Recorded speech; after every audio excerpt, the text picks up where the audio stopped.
Hi friends, ఈరోజు ఒకటి నేను చెప్పదలుచుకున్నాను. ఇప్పుడుండే కాలంలో ప్రతి ఒక్కరూ అప్డేటెడ్ వెర్షన్స్, అప్డేటెడ్ టెక్నాలజీ అని చెప్పని ఎలా ఉంటుందంటే ఉరుకులు పరుగుల మీద ఒక బిడ్డనే తల్లి తన పని చూసుకుంటూ బిడ్డనే చూసుకుంటుందంటే చూసుకుంటుందండి. ఆ కొన్ని సెకండ్స్ చదివిపించడం, వంట చేయడం దీంట్లోనే సరిపోతుంది. తనని ఎక్కడైనా ఇంకా ఎక్స్ట్రా యాక్టివిటీస్ చేర్పిస్తామా, బిడ్డ ఖాళీగా ఉంటే టీవీ చూస్తుంది, ఇలా అలా అని చెప్పి తన పనిలో తను నిమగ్నం అయిపోతుంది. ఇట్లా తను ఒక్కటే కాదండి, ప్రతి ఒక్కరు ఇంట్లో వాళ్ళు ప్రతి ఒక్కరు ఇలాగే ఉన్నారు.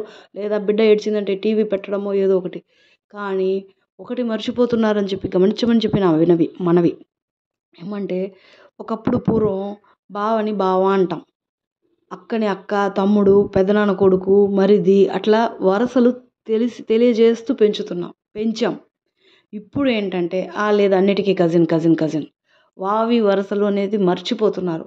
సో అట్లా మర్చిపోకుండా మనం గుర్తు చేయాలి. ఈ జనరేషన్ ఎప్పటికీ ఆకలి అనేది ఎప్పటికీ ఆకలే కదండి.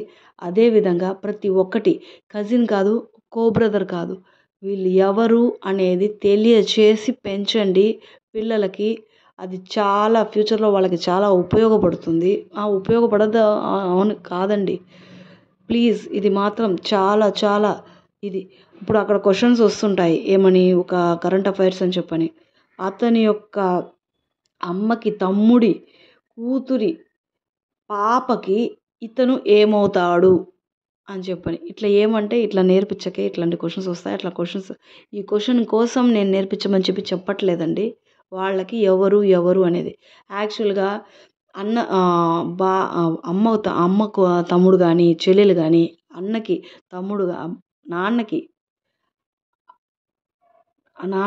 తమ్ముడు పిల్లలు కానీ, తమ్ముడు కానీ, లేదా నాన్నకి అన్న కానీ, అక్క కానీ, చెల్లెలు కానీ, వీళ్ళు వాళ్ళ పిల్లలు వరుస అన్ని వరుసలు నేర్పించి పెంచండి, తెలుస్తుంది. లేదంటే ఎవరైనా కజిన్ ఇప్పుడు మా అంకుల్ అంటున్నారు. ఇప్పుడు అమ్మ తరపున అన్నదమ్ములని, డాడీ తరపున అన్నదమ్ములని, లేదా అమ్మ తరపున అక్క చెల్లెలని, లేదా నాన్న తరపున అక్క చెల్లెలని, ఆంటీ లేదా అంకుల్.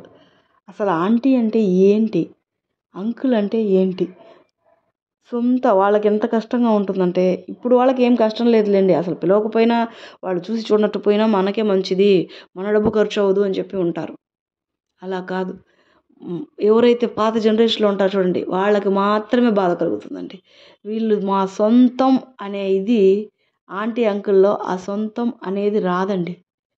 అందుకని ఇది చెప్తున్నాను. ఎప్పుడైతే ఆపేక్ష వస్తుందో వీళ్ళంతా మనవాళ్ళు అనే ప్రక్రియ జనరేట్ అవుతుందండి మన మెదడులో, ఆ పిల్లల మెదడులో. సో కంపల్సరీ పిల్లలకి మంచి చెడ్డు ఎట్లా ఏంటి, ఎవరు ఏమవుతారు, వావి వరుసలు నేర్పించి పెంచండి. ఇది వచ్చే కాలానికి ఇది చాలా అమూల్యమైనది.